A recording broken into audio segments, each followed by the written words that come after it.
하나님의 말씀 보겠습니다. 시편 27편 4절에서 7절까지입니다. 제가 받들어 봉독해 올리겠습니다. 내가 여호와께 청하였던 한 가지 일, 곧 그것을 구하리니 곧 나로 내 생전에 여호와의 집에 거하여 여호와의 아름다움을 앙망하며 그 전에서 사모하게 하실 것이라. 여호와께서 환난 날에 나를 그 초막 속에 비밀히 씻기시고 그 장막 은밀한 곳에 나를 숨기시며 바위 위에 높이 두시리로다. 이제 내 머리가 나를 두른 내 원수 위에 들리리니 내가 그 장막에서 즐거운 제사를 드리겠고 노래하여 여호와를 찬송하리로다. 여호와여, 내가 소리로 부르짖을 때에 들으시고 또한 나를 긍휼히 여기사 응답하소서. 아멘. 기도합니다. 하나님 아버지, 감사합니다.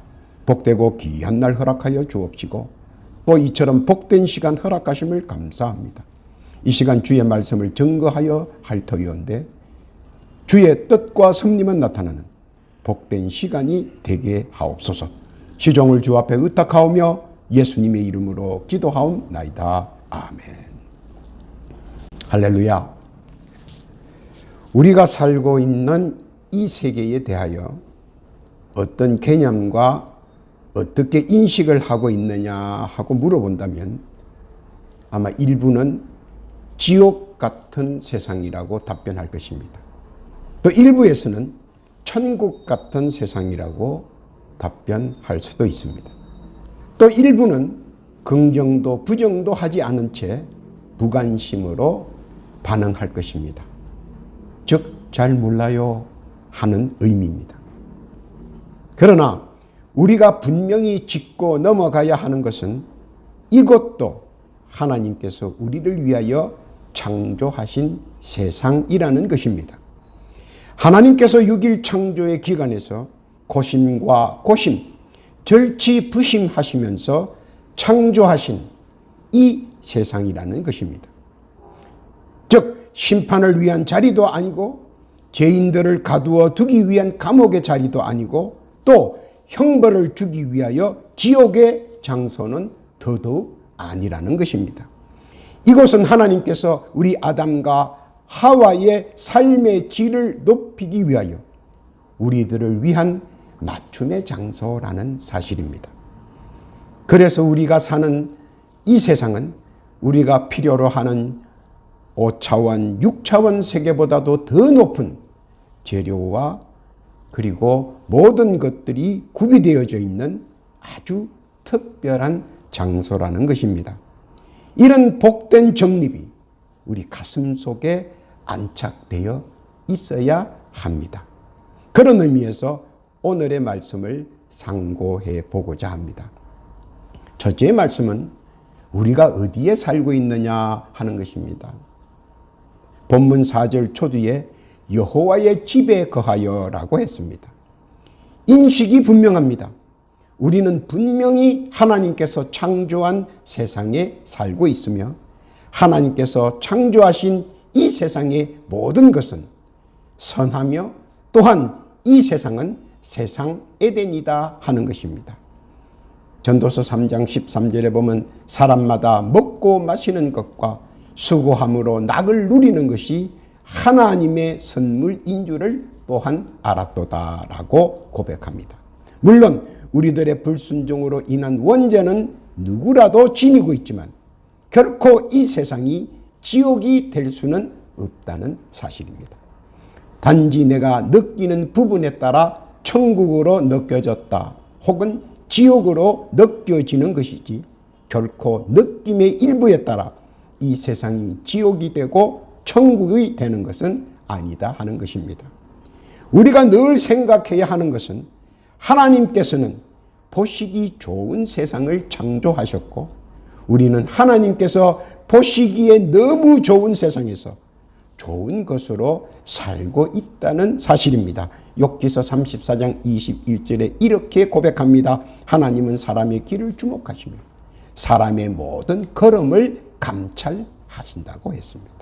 단지 문 밖에 있어야 할 악이 내가 쏟아낸 악한 말과 악한 행동으로 문을 열어주어 악함이 조종하는 대로 의지가 약해 그 악을 따라해서 문제이지, 내 믿음의 의지를 내세우면 내 곁에 항상 머물고 있는 천군 천사 하시라도 나를 위해 보호하고 지켜주고 막아준다는 사실입니다. 욥기서 34장 11절에 보니까 사람의 일을 따라 보응하사 각각 그 행위대로 얻게 하신다고 했습니다. 내가 악을 따라 하면 악이 나와 함께 할 것이고, 내가 선을 따라 하면 천군 천사가 나를 도울 것이며 그 행위대로 행할 것이다 하는 것입니다. 그것을 잘 인식해야 하며 어떤 경우에도 잊지 않도록 스스로 다짐을 해야 한다는 것입니다. 언제라도 전능하신 하나님과 독생자 예수 그리스도와 보혜사 성령께서 나를 사랑의 눈길로 불꽃 같은 눈동자로 지켜봐 주신다는 사실, 익히 기억하고 있어야 된다 하는 사실입니다. 그리고 누구든지 주의 이름을 부르는 자는 언제나 어디서나 하나님의 보호를 받을 수 있다고 하는 사상도 항상 간직해야 한다는 것입니다. 사도행전 2장 21절에 보면 누구든지 주의 이름을 부르는 자는 구원을 받으리라 했습니다. 로마서 10장 13절에 보니까 누구든지 주의 이름을 부르는 자는 구원을 얻으리라 했습니다. 그러므로 그 무엇에도 두려워하거나 무서워할 필요가 없다는 것입니다. 심령의 악이 들어오는 것을 느끼면 바로 주의 이름을 스스로 부르면 그들 스스로가 놀라서 혼비백산하여 도망갑니다. 그렇지 않으면 그들은 천사들에게 결박되어 무저갱이라고 하는 악령의 수용소에 갇히게 되어 있기 때문입니다. 주의 이름을 부르는 순간 순식간에 성령께서 나타나며 악령들은 순식간에 천군에 의해 무저갱에 갇히게 된다는 말입니다. 내가 인지나 인식할 수 없을 정도로 빠르게 진행되어 해결된다는 것입니다. 이 세상은 넓은 의미에서 하나님께서 창조한 에덴 세상입니다. 이 세상 에덴은 하나님과 예수님과 성령께서 함께 하셔서 늘 우리를 굽어보고 계십니다. 히브리서 13장 8절에 있는 말씀처럼 어제나 오늘이나 영원토록 말입니다. 또한 우리 주께서는 이렇게 권면합니다. 데살로니가 후서 3장 13절에 보면 형제들아 너희는 선을 행하다가 낙심치 말라. 16절입니다. 평강의 주께서 친히 때마다 일마다 너희에게 평강을 주시기를 원하노라. 주는 너희 모든 사람과 함께 하실지어다.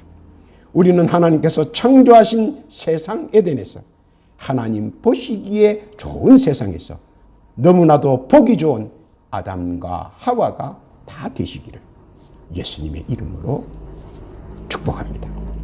두 번째는 이 세상의 모든 것은 다 아름답다는 것입니다.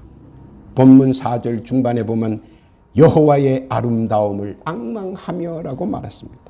하나님께서 창조하신 이 아름다운 세상은 실로 너무나도 아름답습니다. 기암절곡과 심산유곡, 끝없는 초원과 평야, 그리고 광활한 필림과 숲속, 한 폭의 그림 같은 절경과 고도의 낙원, 끝없는 해변과 출렁이는 물결, 어디 흠잡을 데가 하나도 없는 자연의 신비의 조화가 우리 눈에 펼쳐집니다. 아직도 미지의 세계가 많은 하나님께서 창조한 이 세상입니다. 이런 아름다운 세상을 이런 이유 저런 이유로 인간의 욕망으로부터 부서지고 망가지고 어그러졌을 뿐입니다. 하나님께서 창조하신 이 세상을 우리가 창조의 음지로 만들고 창조의 그늘을 만들고 창조의 구멍을 만든 것이 그것이 우리입니다. 깨닫기를 바랍니다. 지금 이 세상에 찾아오는 모든 환난과 위험은 전혀 새로운 것은 아니다 하는 것입니다. 한때는 이미 창조되어 있었던 한 부분의 필연적 요소이었습니다. 그런데 우리가 용감하게 과감하게 앞뒤 재보지 않고 전혀 다르게 인간 취향에 맞춰 급격하게 변하게 했고 부분적 필연성과 개연성을 가졌던 그들이 창조적 조화의 아름다움을 배제한 채 인간의 야욕에 의한 무참한 배경에 결국 인간이 전혀 생각지 못했던 것으로 일침을 당해버린 것일 뿐입니다. 창조의 순리란 자연의 순리이며 자연의 순리란 인간이 다시 제자리로 돌아올 때 환난과 위험은 사라질 것입니다. 그러나 인간의 파괴의 활동 정지는 반대로 자연의 순리가 생동하고 모든 것이 정상화되어 간다는 유엔의 통계에서도 극명하게 증거하고 있습니다. 전도서 3장 11절에 보면 이런 말씀이 기록되어 있습니다. 하나님이 모든 것을 지으시되 때를 따라 아름답게 하셨고 또 사람에게 영혼을 사모하는 마음을 주셨느니라. 그러므로 하나님이 하시는 일의 시종을 사람으로 청량할 수 없게 하셨도다. 이 세상에서 그 누구라도 아름다움을 앙망하는 자, 즉 하나님을 바라고 소망하는 자는 하나님을 사모하는 자이며 하나님을 사모하는 자는 하나님을 믿고 의지하는 자입니다. 그리고 의지하는 자는 아름다움을 파괴하는 자가 아니고 하나님의 약속의 말씀을 믿는 자라는 결론에 도달합니다. 시편 17편 8절에 보면 나를 눈동자같이 지키시고 주의 날개 그늘 아래 감추사, 또 시편 17장 5절에 보면 나의 걸음이 주의 길을 굳게 지키고 실족지 아니하였나이다. 시편 20편 4절에 보면 내 마음의 소원대로 허락하시고 내 모든 도모를 이루시기를 원하시는 분이 하나님이시라는 겁니다. 눈동자같이 지켜주시고 실족지 않게 도와주시고 그리고 나의 소원과 나의 이름의 도모를 이루어 주신다고 말씀을 통해 약속하고 또 약속해 주시는 것입니다. 창조의 아름다움은 작은 것이라도 느끼며 긍정적으로 지켜나가는 모습 속에서 하나님께서는 그가 약속하신 은혜를 우리에게 조금씩 나누어 줍니다. 이 약속하신 아름다움의 은혜 누리시기를 예수님의 이름으로 부탁합니다. 세 번째, 사람은 희귀 본능이라는 것이 있습니다.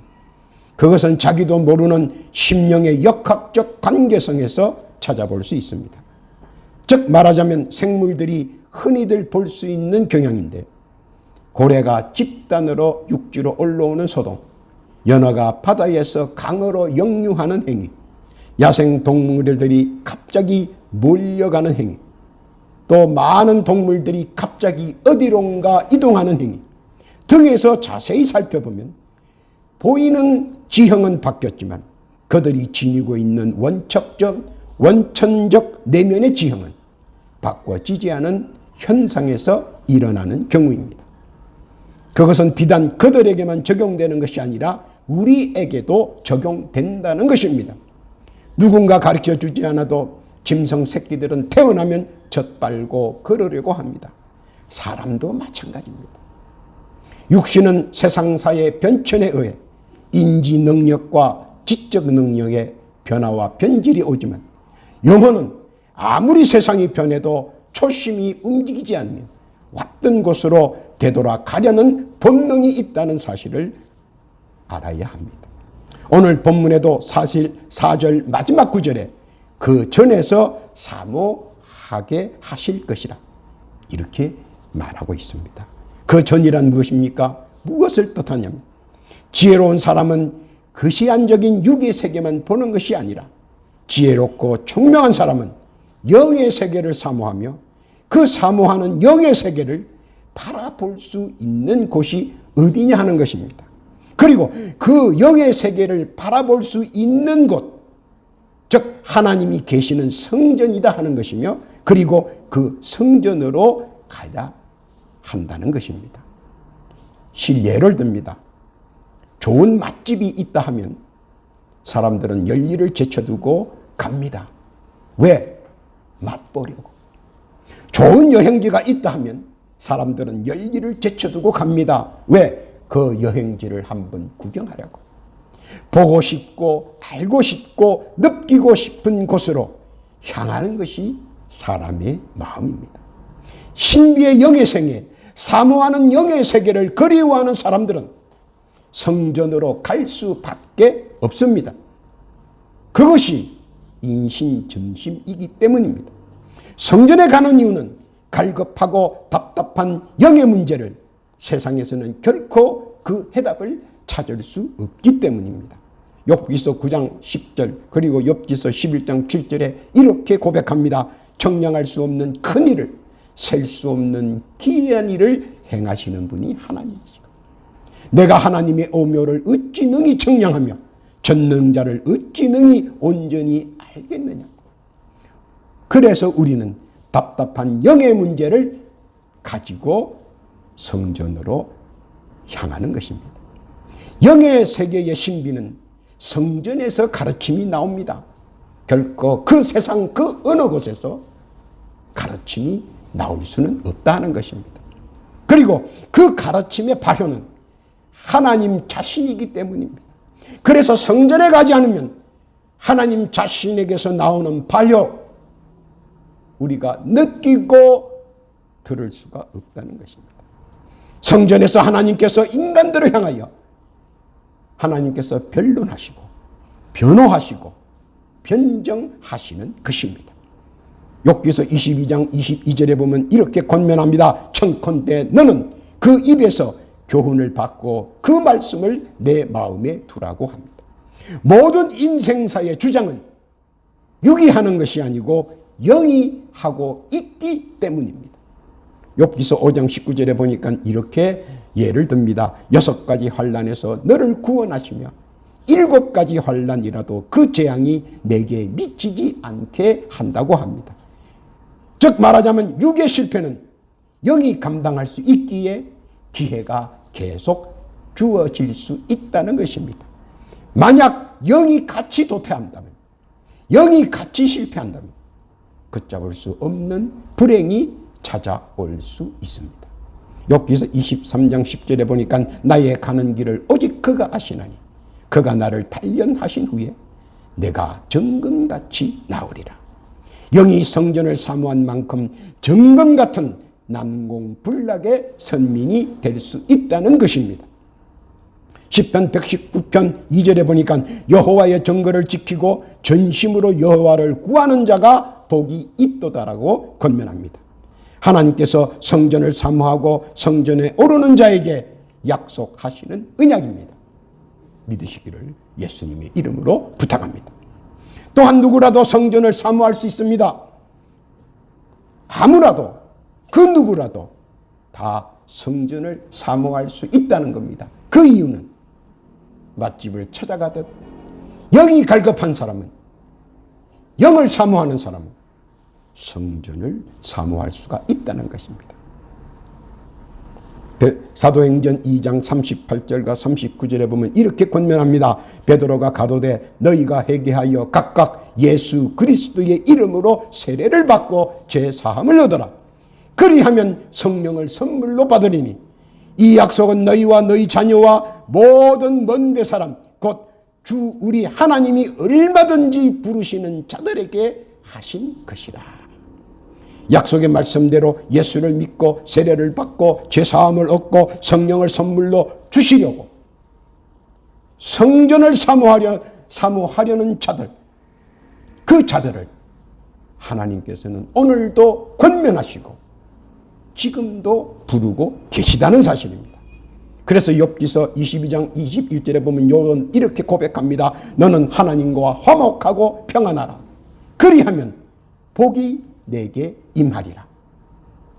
깨달기를 예수님의 이름으로 부탁합니다.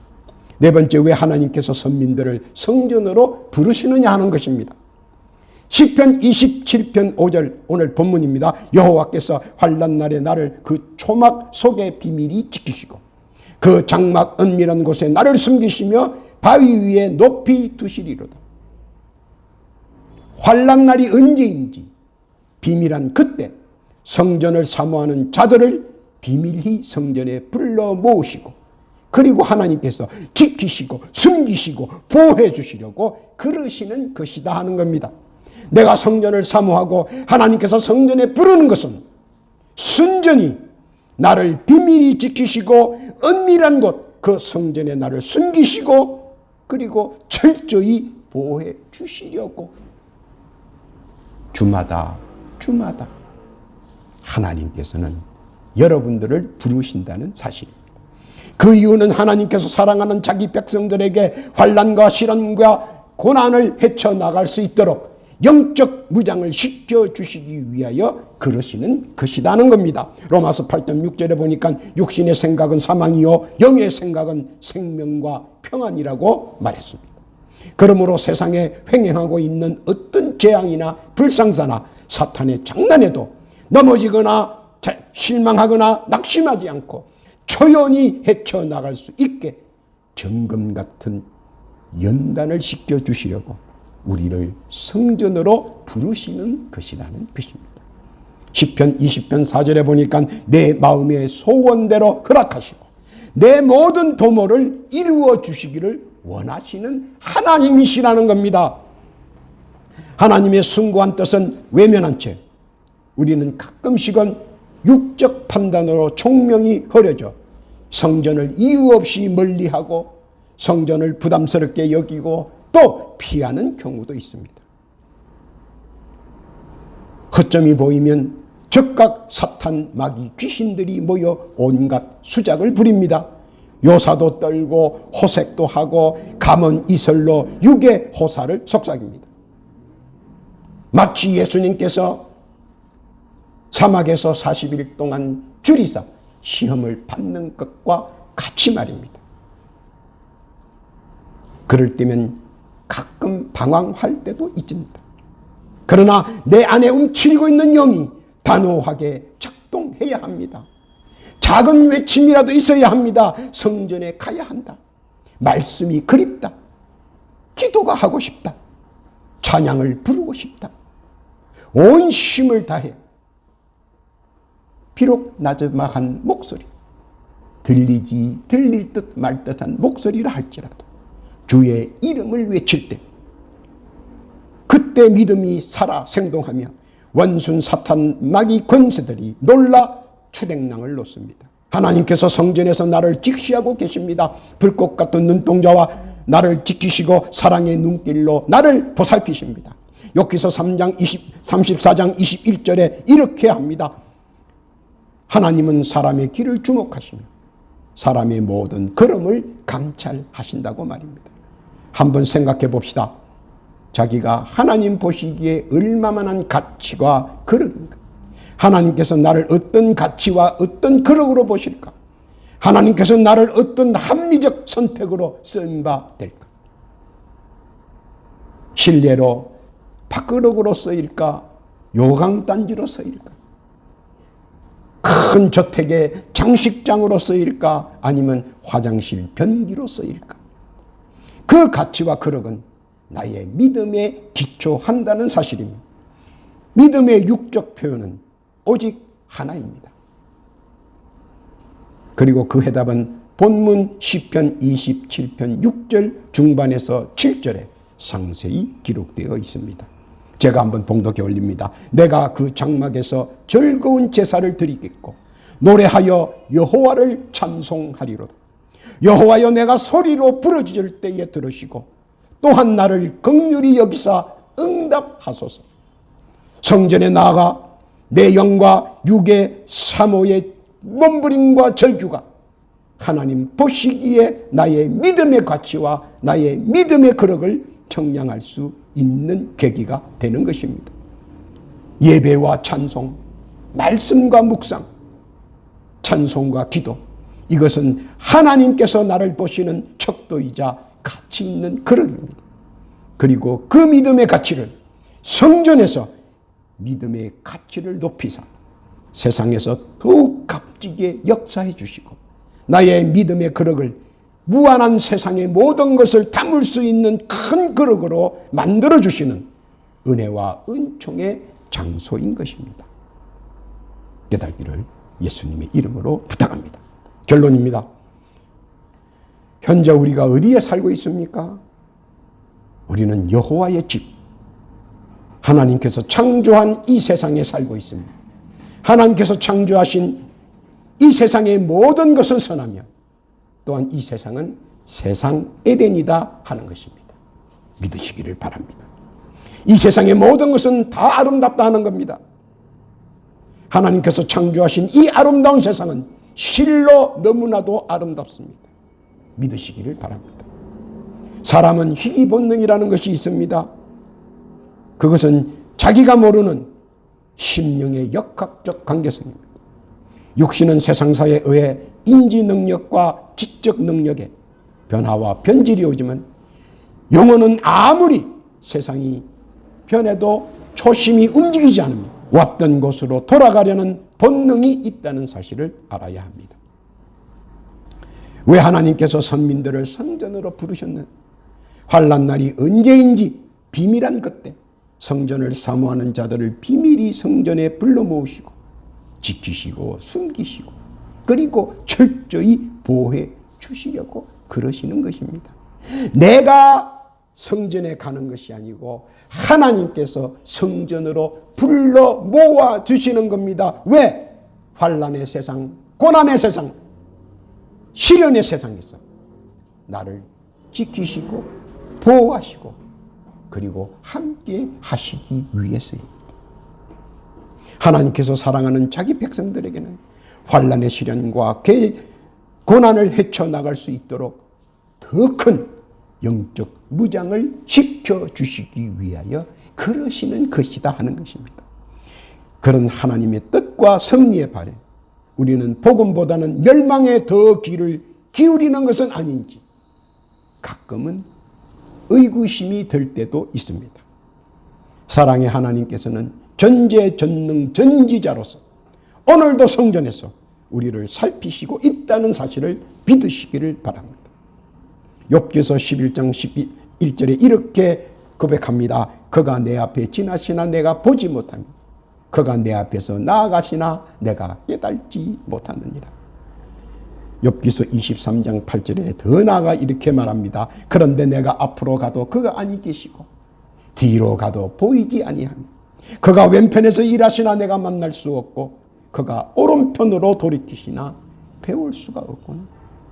하나님께서는 언제나 내 좌우편에서 나를 지키시고 보호하시고 함께 하신다는 것입니다. 그리고 성전에서 행하는 예배 속에서 찬양 속에서 말씀 속에서 기도 속에서 헌신 속에서 하나님께서는 그의 뜻을 구현하시기를 원하시고 계시다는 겁니다.